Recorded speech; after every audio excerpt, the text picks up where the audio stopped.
कोई जाता नहीं था। दिल्ली में जहां आप आए, एक अजीब इत्तेफाक है, उस वक्त खांडे राव एक बड़ा राजा था, उसका किला था, उसके सामने ही आपने पड़ाव डाल लिया। सरकार गरीब नवाज रज़ियल्लाहु तआला अन्हु की ये दास्तान, ये तारीख, वहां पर आपने अपना पड़ाव डाल लिया। और इन बुत परस्तों के लिए एक बड़ा पेचीदा मसला था कि एक दुर्वेश आया है। एक बात मैं आपको बताऊं, ये जो तासुब आज फैला हुआ, ये जहर फैला हुआ, ये आज का नहीं है, ये बाप दादाओं के पुश्त में भी इनके मौजूद रहा है। इस्लाम और मुसलमानों के खिलाफ जहर मुशरिकीन के दिलों में, ये बहुत पुरानी चीज है, नई नहीं है, बहुत पुरानी चीज है। तासुब दिलों के अंदर कुड़न रखना और कभी एक्सेप्ट ना करना, ये सरकार गरीब नवाज जिस दिन हिंद में कदम रख रहे, उसी दिन से आपने इसको फेस किया है, उसी दिन से आपने इसको देखा है। और वहां पर खांडे राव की जमात ने बहुत कोशिशें की कि ये दिल्ली में दाखिल हुआ, यहीं से इनको खत्म कर दिया जाए, निकाल दिया जाए। लेकिन अजीब इत्तेफाक ये है कि ये जो जमात आई थी सरकार गरीब नवाज के साथ, न इनके हाथों में तलवार है, न भाले हैं, न चाकू है, न छुरी है, ये तो गुदड़ियां पहनी हुई दुर्वेशों की जमात थी। गुदड़ियां पहनी हुई दुर्वेशों की जमात जो झोले में सूखी रोटी रखते थे और पानी में भिगोकर खा लिया करते थे। इनके पास न कोई हथियार है, न कोई सामान है, हर सामान जंग है। इनको निकाला जाए तो किस बात से निकाला जाए, हिम्मत भी ना होती थी। यहां तक कि जो आपको वहां से जाने की बात करने के लिए आता था, थोड़ी देर महफिल में बैठता और खड़ा रहता और कलमा पढ़कर फिर मुशर्रफ ब इस्लाम हो जाता। दिल्ली के अंदर एक दिन के अंदर 1000 लोग इस्लाम में दाखिल हुए थे। सरकार गरीब नवाज रज़ियल्लाहु तआला अन्हु ने तलवार से इस्लाम में दाखिल नहीं किया है, ना ही किसी को डरा धमका करके। वो सूखी रोटी खाने वाले किस बात से डराते लोगों को? उनके पास कौन सा एटम बम था? यहां मौजूद जो राजे महाराजे थे, उनके पास फौज भी थे, हाथी भी थे, घोड़े भी थे, सब कुछ था। लेकिन आने वाला मर्द कलंदर क्या लेकर के आया था, तारीख में बताया जाता है ये वो जमाना था जब शिहाबुद्दीन गौरी हिंद के ऊपर हमले करके यहां पर आने की कई मर्तबा कोशिश किया। ये अफगान का बादशाह था शिहाबुद्दीन गौरी, जब हिंदुस्तान पर कई मर्तबा हमले करके नाकाम लौट रहा था, बीच रास्ते में इन फकीरों की जमात से बादशाह की जमात की मुलाकात हो गई। सिपाही जा रहे थे शिकस्त खाकर और ये दुर्वेशों का काफिला इधर आ रहा था। देखा पहचानी सी सूरतें लगती हैं, जाकर के एक सिपाही ने पूछा, बाबा आप लोग कहां जा रहे हैं? तो बाबा जो जमात में आ रहे थे उन्होंने कहा हिंदुस्तान फतह करने जा रहे हैं। बड़ी बात है, गुदड़ियां पहने हुए, पैवन लगे कपड़े हैं, झोलियां लटकाए हैं। और उसने देख करके कहा मारा सिपाही ने, कहा ये देखते हो हमारे बादशाह की फौज है, इसमें हाथी घोड़ों की तादाद देखो, जरा सामान जंग तो देखो, इसमें नेज़े तलवारों की छनक तो देखो, और आप ये चंद फकीरों की जमात लेकर हिंद फतह करने की बात कर रहे हैं। तब सरकार गरीब नवाज के कानों में आवाज आई तो आपने कहा उससे कह दो फर्क यही है, तुम जब लड़ने के लिए जाते हो तो यही हाथी घोड़े और तलवारों के भरोसे जाते हो, मोइनुद्दीन सिर्फ अल्लाह और उसके रसूल के भरोसे जा रहा है।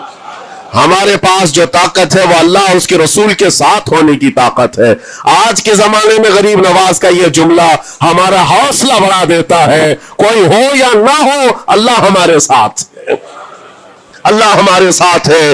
हालात जितने भी बदलते जाएं, लेकिन मेरे अजीजों अल्लाह हय्य व क़य्यूम हर चीज को देख रहा है, उससे कोई चीज गाफिल नहीं है। बाज लोगों ने ये शोशे छोड़ना शुरू कर दिए कि अब इनका मुस्तकबिल क्या होगा, अब इनका फ्यूचर क्या होगा, नई हुकूमतें आएंगी, नया निजाम आएगा, अब तुम्हारी न मस्जिदों की खैर है, न मीनारों से आवाज आएगी, न तुम्हारी अजानों का और न ही तुम्हारे नमाजों का कुछ फ्यूचर है। ये सब बातें उन लोगों के जरिए से आ रही है जो किसी के फजला खार हैं या किसी के इलेक्शन के पैसे खाए हुए लोग हैं। मैं कहता हूं जो सच्चा मोमिन है वो इस बात पर अहद करता है, करबला की सरजमीन पर भी अजान की आवाज बंद ना हो सकी थी, जहां बहता खून भी बता रहा था इस्लाम जिंदा होता है हर करबला के बाद। आज भी हालात अगर हमारे मुवाफिक नहीं है तो मेरे अजीजों नस्लों में कोई तो आएगा जो सलाहुद्दीन बनकर के उभरेगा, नस्लों में कोई तो आएगा जो गरीब नवाज का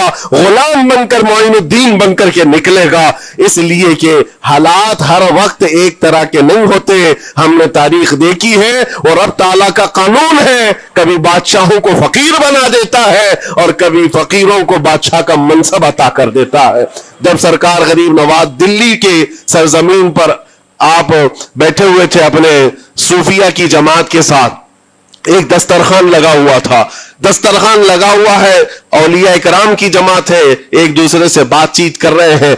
दिल्ली में उस वक्त हालात अजीब थे। एक छोटा सा लड़का जिसकी उम्र 13 या 14 साल की रही होगी, वो अपने हाथ में खटोरी और एक तीर और तरकश लेकर के सामने से जा रहा था। औलिया की नजर उस पर पड़ी। सरकार गरीब नवाज ने नजर उठाकर देखी और सामने से मजमे से जाने वाले बच्चे बहुत सारे होते हैं, कोई आया गया, लेकिन गरीब नवाज ने नजर उठाकर देखा और फिर सूफिया की जमात से कहा कि देखना ये कल दिल्ली का बादशाह बनकर के निकलेगा, हिंदुस्तान की पूरी सल्तनत इसके पास होगी।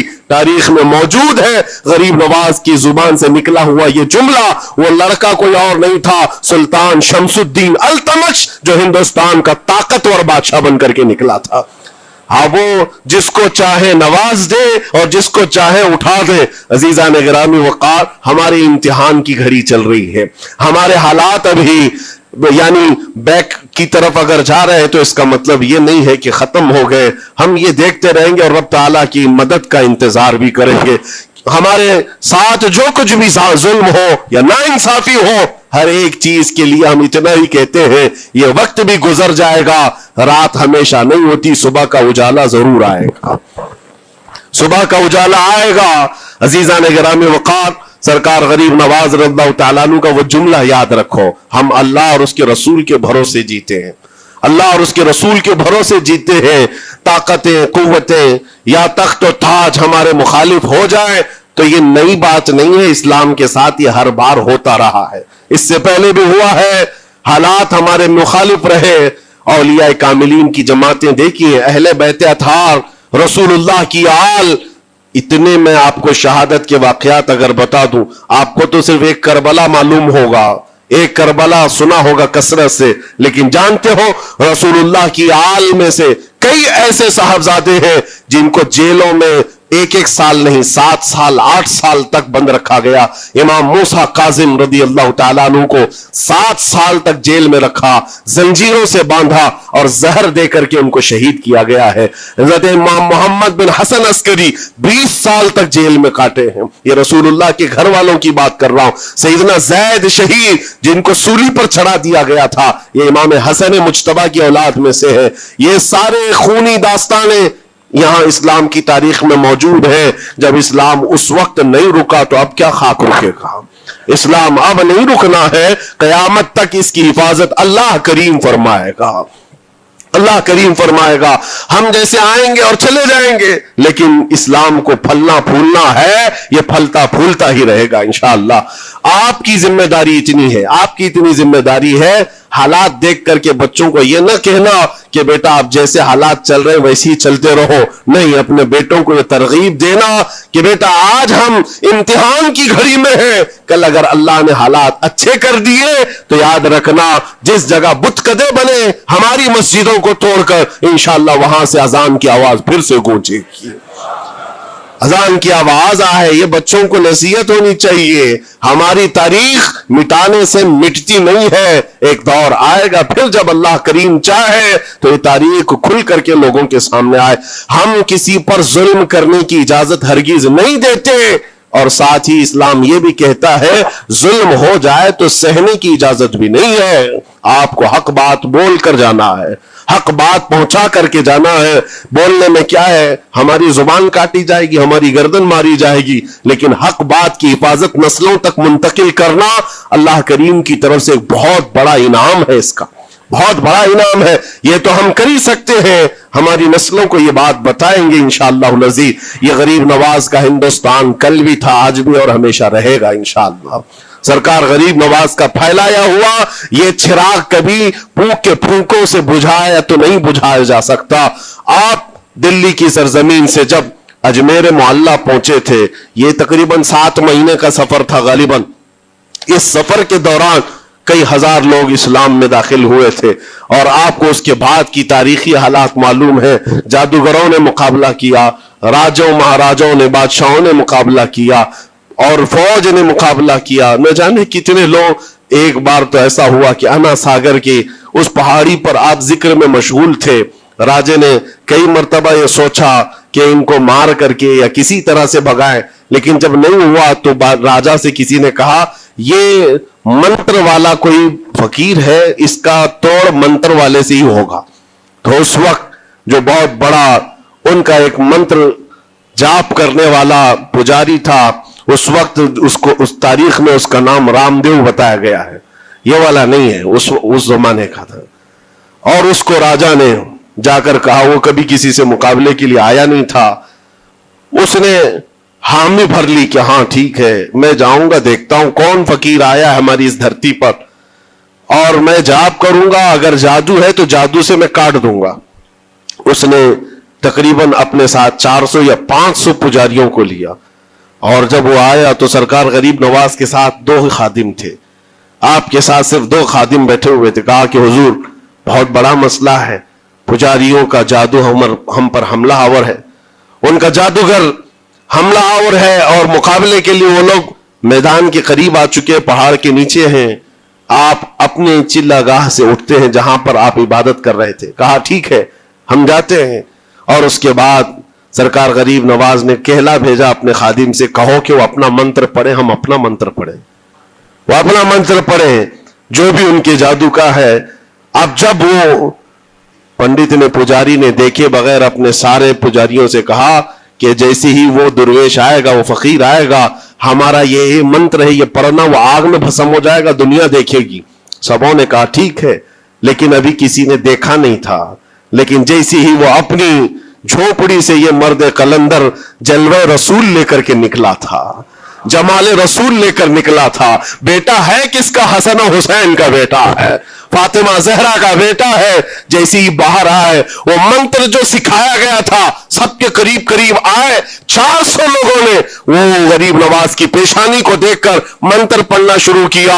اور منتر کیا تھا؟ ان کی زبان سے لا الہ الا اللہ، لا الہ الا اللہ، لا الہ الا اللہ۔ لوگوں نے کہا یہ ادھر کیسے آ گیا کلمہ؟ اور جا کر اس رام دیو سے کہا گیا، اس نے کہا کہ یہ 400 کے 400 لوگ تو کوئی اور ہی کلمہ پڑھ رہے ہیں، کوئی اور ہی کلمہ پڑھ رہے ہیں۔ وہ اتر کر کے آیا ہاتھی کے کجاوے سے نیچے، اور سرکار غریب نواز کو دیکھا تو اس نے کہا یہ جھوٹ نہیں کہہ رہے، میں بھی وہی پڑھتا ہوں جو یہ پڑھ رہے ہیں۔ آپ کو تاریخ میں پتا ہو کہ اس کا نام سرکار غریب نواز نے شادی دیو رکھا اور اپنے مریدین میں شامل فرمایا، اور زندگی بھر سرکار غریب نواز کے خلفاء میں اور آپ کے خادموں میں شامل رہا۔ یہ تلوار سے اور چاقو بھالے نیزے سے نہیں کیا گیا تھا، وہ نور مصطفیٰ کی جلوہ گری تھی۔ جہاں نظر اٹھایا وہاں کے دلوں کی کالک کو دور کر کے ان کے دلوں کو بھی روشن فرما دیا تھا۔ آج ہم بھی یہی تمنا کرتے ہیں، اجمیر اسی لیے جاتے ہیں کہ ایک نظر ہم غریبوں پر پڑ جائے اور دل کا کالک اور دل کی کالک نکل جائے اور پھر دل چمکنے لگ جائے، کیونکہ اللہ کے ولیوں کی نظر جہاں پڑتی ہے وہ جگہ بھی روشن اور تابناک ہو جایا کرتی ہے۔ مولا کریم سرکار غریب نواز کی نسبتیں زندگی بھر ہمارے ساتھ قائم و دائم رکھے، اور پھر اپنی نسلوں کو بھی اللہ تعالیٰ ان کی غلامی میں شامل رکھے۔ اجمیر ہم جا نہ سکے، لیکن یہاں سے ہم یہ التجا کریں گے غریب نواز کے دربار میں، خواجہ ہند وہ دربار ہے آلہ تیرا، کبھی محروم نہیں مانگنے والا تیرا، تیرے در کی یہ کرامت دیکھی ہے بارہا، تیرے در کی بارہا یہ کرامت دیکھی ہے، غریب آئے اور ہو گئے غریب نواز۔ وآخر دعوانا ان الحمدللہ رب العالمین۔ السلام